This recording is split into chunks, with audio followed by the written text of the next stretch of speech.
আজকের রেসিপি হলো রাবড়ি ফালুদা। আমরা সকলেই রাবড়ি ফালুদা কম বেশি খেতে ভালোবাসি এবং প্রায়শই আমরা বাজার থেকে এটা কিনে খাই, কিন্তু খুব সহজেই ইজিলি বাড়িতে এটি বানিয়ে নেওয়া যায় আর স্বাদ হয় পুরো দোকান থেকে কেনা রাবড়ি ফালুদার মতন। আর খুব অল্প সময় এবং অল্প উপকরণেই এটি বাড়িতে তৈরি হয়ে যায়। চলুন দেখিনি কি করে বাড়িতে খুব সহজে রাবড়ি ফালুদা বানাবো। বাই দ্য ওয়ে, আমি মৌ, আপনাদের সকলকে আমার চ্যানেলে স্বাগত। রাবড়ি ফালুদা তৈরি করার জন্য রাবড়ি ফালুদার যে প্রিমিক্স হয় আমি সেটা কিনেছি, আপনি নর্মাল ফালুদাও কিনতে পারেন। আর নিয়েছি চিয়া সিড বা সবজা সিড। এবার আমি একটা বাটি নিয়েছি, বাটিতে আমি প্রথমে চিয়া সিডটাকে নিয়ে নিচ্ছি। চিয়া সিডটাকে দিয়ে আমি চিয়া সিডটাকে জল দিয়ে ভিজিয়ে রাখবো। আমি দুটো রাবড়ি ফালুদা করানোর জন্য আমি 4 থেকে 5 চামচ মতন চিয়া সিড নিয়েছি। আপনি যদি আমার চ্যানেলে নতুন হন তাহলে দয়া করে আমার চ্যানেলটি সাবস্ক্রাইব করে নেবেন ও পাশে থাকা বেল আইকনটি অবশ্যই প্রেস করে দেবেন। আমি চিয়া সিড নিয়েছি, এবার জল দিয়ে দিচ্ছি। খুব বেশি জল দেওয়ার দরকার নেই, চিয়া সিডটা ভিজবে এরকম জল দিলেই হবে। দিয়ে এটাকে আপনি সারা রাত ভিজিয়ে রাখতে পারেন বা 8 থেকে 10 ঘন্টা ভিজিয়ে রাখলেই হবে। এটা ভেজানো থাক, চলুন ততক্ষণ আমরা রাবড়িটা তৈরি করে নিই। রাবড়ি তৈরি করার জন্য আমি একটা প্যান গ্যাসে নিয়ে নিয়েছি, তাতে আমি দিয়ে দিচ্ছি দুধ। আমি এখানে 250 ml মতন দুধ নিয়েছি, যেটা থেকে 3টে রাবড়ি অনায়াসে হয়ে যাবে। দেখুন, এবার দুধটাকে আমি খুব ভালোভাবে জাল দিয়ে দেবো। খুন্তি বা স্প্যাচুলা কন্টিনিউয়াসলি নাড়াতে হবে যাতে দুধ তলায় লেগে না যায়। এইভাবে দুধটাকে ফুটিয়ে ফুটিয়ে আমি দুধটা যে পরিমাণ নিয়েছিলাম ঠিক তার অর্ধেক করে নেব। এইভাবে কন্টিনিউয়াসলি নাড়াতে নাড়াতে আপনারা লক্ষ্য করবেন দুধটা অলমোস্ট অর্ধেক হয়ে গিয়েছে এবং কালারও চেঞ্জ হয়ে গেছে। দুধটা যখন অর্ধেক হয়ে যাবে তখন আমরা এতে দিয়ে দেবো চিনি। আমি এখানে ছোট বাটির 1 বাটি চিনি দিয়েছি, আপনারা যেরকম মিষ্টি পছন্দ করবেন সেই রকমই দেবেন। দিয়ে চিনিটাকে এর সাথে খুব ভালোভাবে মিশিয়ে নেব।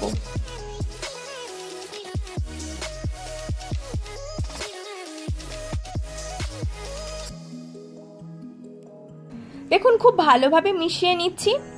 এবার এতে আমি দিয়ে দেবো ড্রাই ফ্রুটস। দেখুন এটা কত সুন্দর তৈরি হয়ে গেছে, একদম গাঢ় রাবড়ি।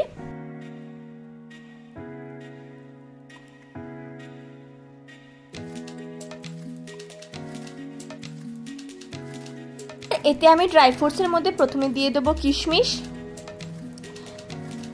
দিয়ে দেবো কাজু। আপনারা চাইলে পেস্তা বা আমন্ডসও দিতে পারেন। দিয়ে এটাকে এর সাথে খুব ভালোভাবে মিশিয়ে নেব। দেখুন রাবড়ি একদম তৈরি হয়ে গেছে। এবার এটাকে ঠান্ডা হতে দেবো। ঠান্ডা হলে এটা আরেকটু জমে যাবে। ঠিক এই রকম যখন ঘনত্ব থাকবে তখন এটার ফ্লেম আমি অফ করে এটাকে ঠান্ডা হতে দেবো ফ্রিজে। এবার আমরা ফালুদাটা তৈরি করার জন্য গ্যাসে জল নিয়ে নিয়েছি। জলটা যখন ফুটে যাবে তখন এই ফালুদা মিক্সটা দিয়ে দেবো। আমি ফালুদা মিক্স ব্যবহার করেছি, এখানে স্ট্রবেরি ফ্লেভারে ব্যবহার করেছি। আপনারা নর্মাল ফালুদাও ব্যবহার করতে পারেন, সেক্ষেত্রে ফালুদাটা সাদা হবে। আপনারা কালার করার জন্য কালার ব্যবহার করতে পারেন বা কাস্টার্ড পাউডারও ব্যবহার করতে পারেন স্বাদের জন্য। এবার এটাকে আমি খুব ভালোভাবে ফুটিয়ে নেব।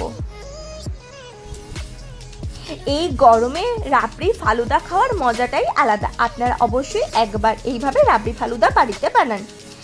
দেখুন এটা ফুটে ফুটে জলটা একদম কমে গিয়েছে এবং একদম রেডি হয়ে এসছে।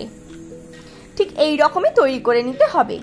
যেহেতু আমি প্রিমিক্স ফালুদা তৈরি করেছি তাই এটাকে কি আমি আর জলে ধোবো না বা জল ছেঁকে বাদ দিয়ে দেবো না, জলটাকে পুরো শুকিয়ে নেবো। আপনারা যদি নর্মাল ফালুদা ব্যবহার করেন তাহলে জলটাকে একটু বেশি নেবেন, সেই জলটাকে ছেঁকে নেবেন, দিয়ে ঠান্ডা জল দিয়ে ধুয়ে নেবেন। দেখুন ফালুদা তৈরি হয়ে গেছে। এবার এটাকে আমি ঠান্ডা করে নেব। ব্যাস, প্রথম পর্যায়ে সমস্ত কিছু রেডি এবং ঠান্ডা হয়ে গেছে। এবার দুটো আমি এরকমভাবে পাত্র নিয়ে নিয়েছি, তাতে আমি প্রথমে ফালুদাটা দিয়ে দিচ্ছি।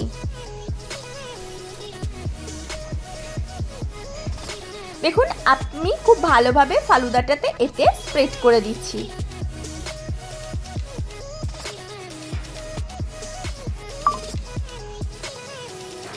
দেখুন আমি খুব ভালোভাবে ফালুদা দিয়ে দিয়েছি। এবার এতে আমি তৈরি করে রাখা রাবড়িটা দিয়ে দেবো। রাবড়িটা আমি ঠান্ডা হয়ে যেতে ফ্রিজে দিয়ে একদম চিল্ড করে নিয়েছি। যেহেতু গরমের সময় ঠান্ডা ঠান্ডা খেতে ভালো লাগে, তাই আমি সমস্ত কিছু একদম ঠান্ডাই ব্যবহার করছি। এবার আমি এই চিল্ড রাবড়িটা এতে দিয়ে দিচ্ছি।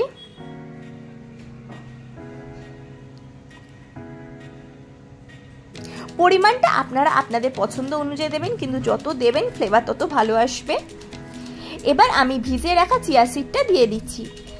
দেখুন চিয়া সিডটাও খুব সুন্দরভাবে রেডি হয়ে গিয়েছে। এই প্রচন্ড গরমে আপনারা অবশ্যই একবার এই রাবড়ির ফালুদাটা বানিয়ে খেয়ে দেখুন, এই স্বাদ অপূর্ব হয়। এবার উপর থেকে আমি আরো কিছুটা পরিমাণে ফালুদা দিচ্ছি।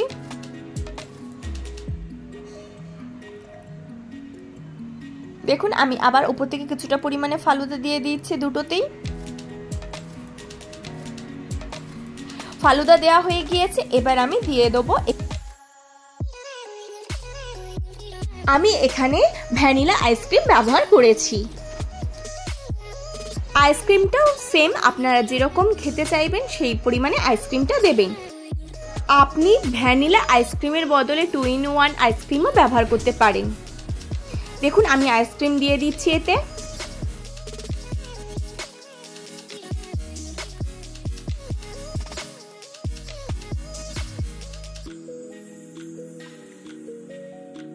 আমি দুটোতেই খুব সুন্দর করে আইসক্রিম দিয়ে দিয়েছি।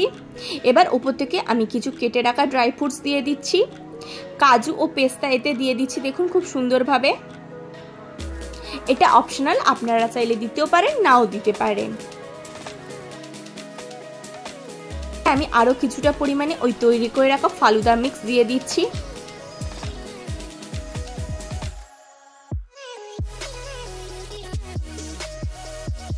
দেখুন আমি ফালুদা মিক্স উপর থেকে দিয়ে দিচ্ছি, আর কিছুটা পরিমাণে চিয়া সিড দিয়ে দেবো। দিয়ে এটাকে আমি পরিবেশন করে দেবো। তাহলেই তৈরি হয়ে যাবে আজকের আমাদের ঠান্ডা ঠান্ডা রাবড়ি ফালুদা। এই গরমে অবশ্যই একবার এই রাবড়ি ফালুদার রেসিপিটি ট্রাই করুন। এই স্বাদ অসম্ভব সুন্দর হয়, আর ছোট থেকে বড় সকলে খুব আনন্দ সহকারে এটি খাবে। আশা করি আপনাদের আজকের এই ভিডিওটি ভালো লেগেছে। যদি ভালো লাগে তাহলে অবশ্যই লাইক করবেন, কমেন্ট করবেন, বন্ধু বান্ধব ফ্যামিলির সাথে শেয়ার করবেন, আর আমার চ্যানেলটি অতি অবশ্যই সাবস্ক্রাইব করে নেবেন এরকম নিত্য নতুন রেসিপি সবার আগে পাওয়ার জন্য।